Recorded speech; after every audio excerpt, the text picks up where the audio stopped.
அனைவருக்கும் வணக்கம். இன்னைக்கு பீட்ரூட் வச்சு தோசை செய்ய போகிறோம்.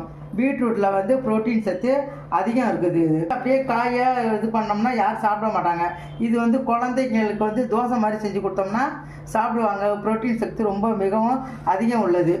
இதை வந்து இதில் வந்து ஒரே ஒரு பீட்ரூட் தான் இது பண்ணியிருக்கேன். நான் கட் பண்ணி வச்சுருக்கேன்.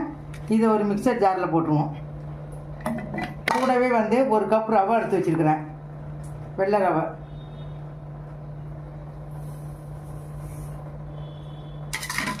இப்போ வந்து ஒரு கப் தயிர் எடுத்து வச்சுருக்கேன்.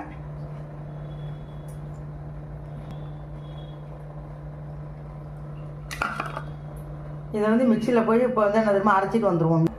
இப்போ அரைச்சிட்டு வந்துட்டோம். இதை ஒரு பாத்திரத்துக்கு மாற்றிக்கலாம்.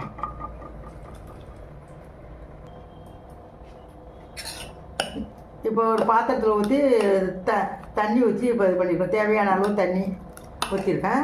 இதில் வந்து கொஞ்சம் உப்பு, தேவையான அளவு உப்பு போட்டுக்கிறேங்க.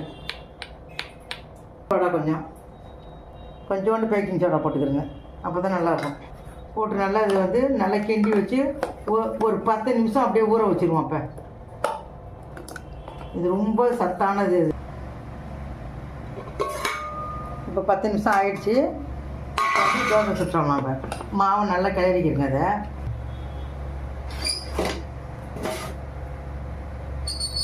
பெருசாக சுடாமல் சின்னதாக ஆப்பம் மாதிரி இது பண்ணணும்.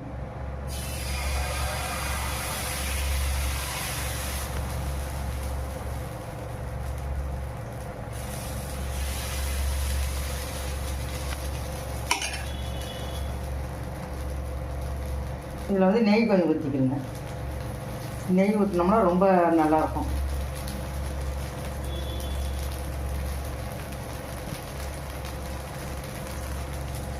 நெய் ஊற்றிக்கலாம். உங்களுக்கு விருப்பம் எண்ணெய் இருந்தால் கூட எண்ணெய் ஊற்றிக்கலாம். இதை வந்து பிரட்டி போட வேண்டியதெல்லாம் இல்லை.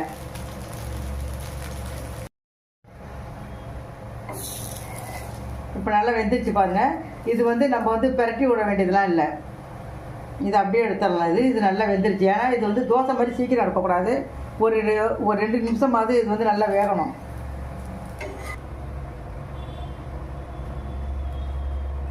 ஒரு தோசை ரெடி ஆயிடுச்சு பாருங்கள்.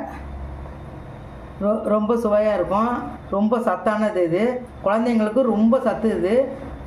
இது வந்து நல்ல ரொம்ப புரோட்டீன் சத்து அதிகம் கிடைக்கும். இதில் இதுக்கு வந்து ஒரு வெங்காய சட்னி அரைச்சி வச்சுருக்கிறேன். நான்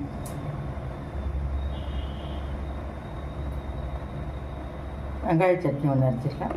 ரொம்ப சூப்பராக இருக்கும். நீங்களும் செஞ்சு சாப்பிடுங்க. ரொம்ப ஹெல்த்தியானது, ஹெல்த்தி ஃபுட்டு இது. எனக்கு லைக்